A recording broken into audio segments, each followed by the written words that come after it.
Boy, oh boy, let me tell you a little story. Hello there, everybody. Sabat and I, 2AK Nightmare, and welcome back to Hellgirl 2 Mirrors. At the time I am recording this, I have finally finished the 9-day stretch, and the good news is I was able to keep to and adhere to my standard recording schedule.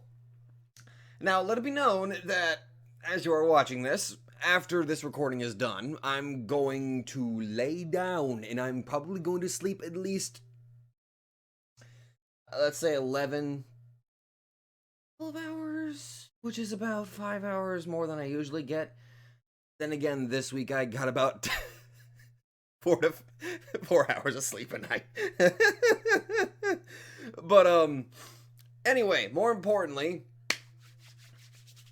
let's get into some Hellgirl. So last week how do I describe last week? I seem to say that quite a bit. We changed it up a little bit. So last week on episode, I believe, yes, it was episode 5, we got a scenario involving a bully who I think did not go to school, or at least if he did, he failed or dropped out repeatedly. And interesting enough, we got a multi-stage dilemma here. The victim of the bullying his hate was enough to contact the eye, but he did not go through with it. He actually did not go through with getting revenge on the bully. And this time, the bully had not so much a crush, more like a bit of an obsession with this one girl. And this bully had a bit of a connection with some unruly types. And he had his own reason for, apparently his hate was able to somehow work as well, and got the obviously evil bastards that were gonna do some unsavory stuff to that girl. Got that guy sent to hell, so that's actually quite nice, I must say. And congratulations, the bully got, yeah, good job. The only good thing the bully ever did, even if it was wrong things, he did a good thing. He saved the girl. Congratulations, you did that.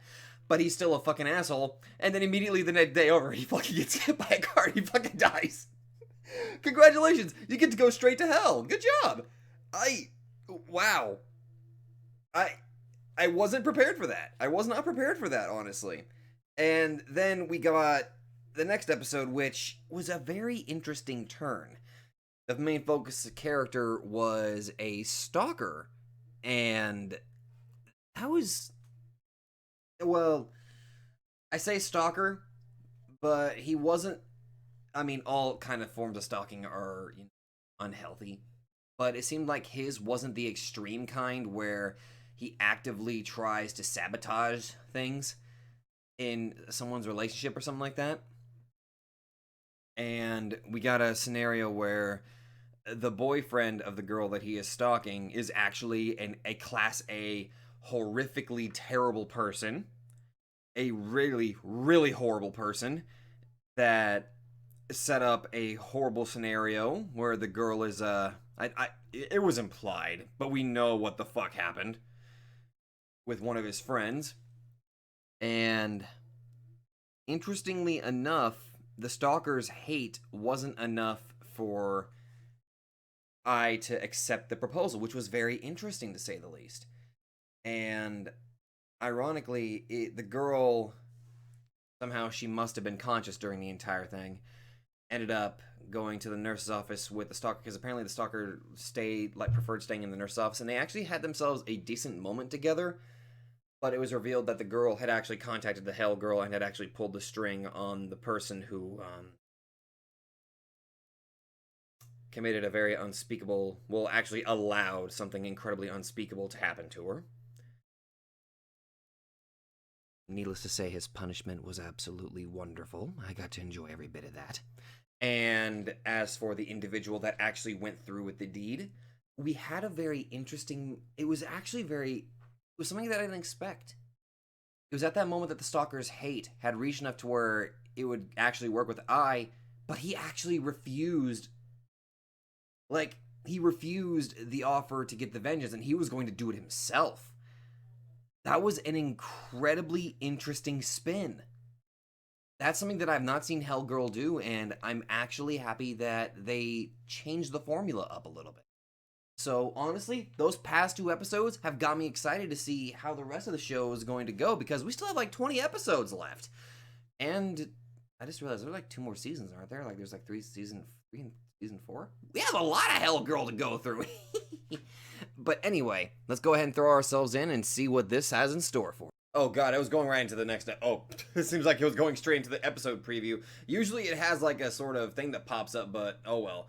Okay, how the hell do I even describe that episode? Okay, so at the beginning we see not only we get to see an unseen individual contacting Hell Girl. I can only assume that's obvious that they were contacting Hell Girl. And that we see somebody on a motorcycle get into a wreck and die. And we get to see the grieving family. The mother being the most obviously upset, the sister trying to keep everything together, and the father trying to grieve in his own way and trying to move forward, in at least somewhat. And then as the episode went on, I just saw the gradual decay of the mother's mind. And we get glimpses, and we even see that it was in fact the son who had contacted Hellgirl, and the doll was still there, but we didn't even know who the target was. And it became apparently clear as the episode went on that the target was clearly the mother, due to her very sickening obsession with her son. And the son kind of put it up that I'm not mom's doll, which kind of shows the depths of like obsession that the mother had with her own child, with her own son, even ignoring the achievements of her daughter, which is extremely unfair to Emmy. Like, even the thing is that the entire last half of this episode just felt incredibly uncomfortable. Like, seeing how utterly degraded the mentality of the mother was, that just was. And even seeing that even the father had somehow broken down, kind of, or at least somewhat given up and had resorted to drinking, which, to be fair with how that woman is, I don't blame him for drinking. I don't endorse it. Good lord, I would never fucking endorse it, but I can kind of see why he was drinking, especially with the way that mother was acting. But god. That entire family dynamic, it seems like, aside from the father, resorting to drinking and all that, the daughter and the son were like the only. It was literally the mother. The mother was the problem in the entire family. Holy crap! And Tatsuya dying, the son dying, just everything just fell apart.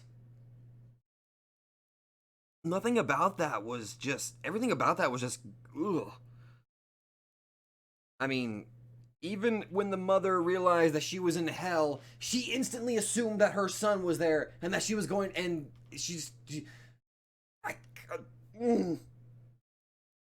okay, this is an incredibly uncomfortable episode, and kudos to Hellgirl for making an incredibly uncomfortable episode involving a very toxic family dynamic.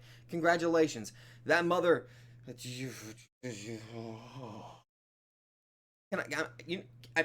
I feel like I shouldn't ask for permission, but I'm just gonna go ahead and move on to the next episode right now, because that just.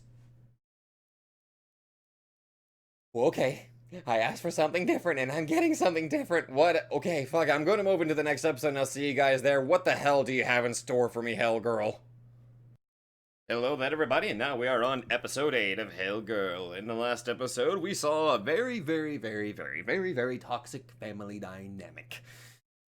Actually, nothing about that felt good. Nothing about that felt good at all. Everything about that was just, the entire family dynamic was just. It started off normal.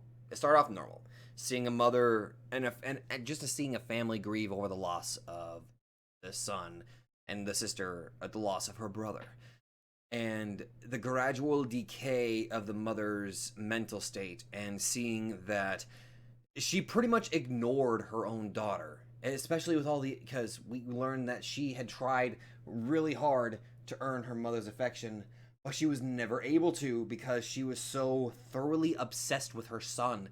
And it was even told that even the son did not like it. He said that he did not want to be her doll. And it just...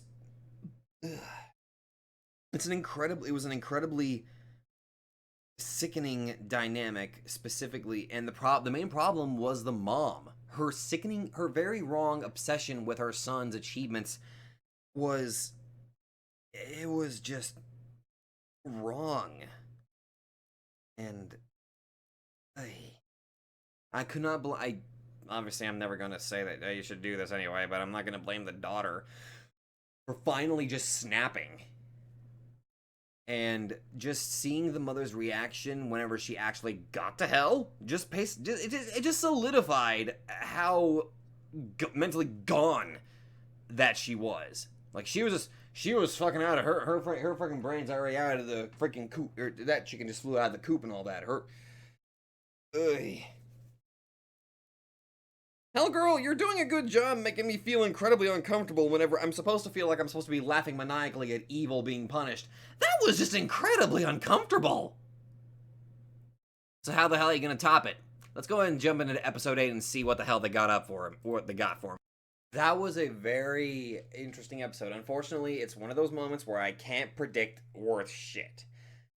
But it was interesting seeing a fake Hell Link site. So I was trying to scramble and figure out like how somebody would create a fake Hell site. I never would have guessed that it was somebody that tried accessing the Hell site like when they were younger.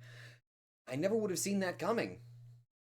And the fact that they had interacted with I and him. Like Shoko Baba, she was just a very strict teacher that didn't really deserve a lot of the hate that was and the vitriol that was being thrown her way. She was just a very strict teacher that wanted to make good students become respectable members of society. And it kind of reflected that because we saw the two results. A student that kind of was a bit of a bad apple, and then at the end we see a student that actually turned out to be pretty damn good. But damn, that entire sequence was a very satisfying moment.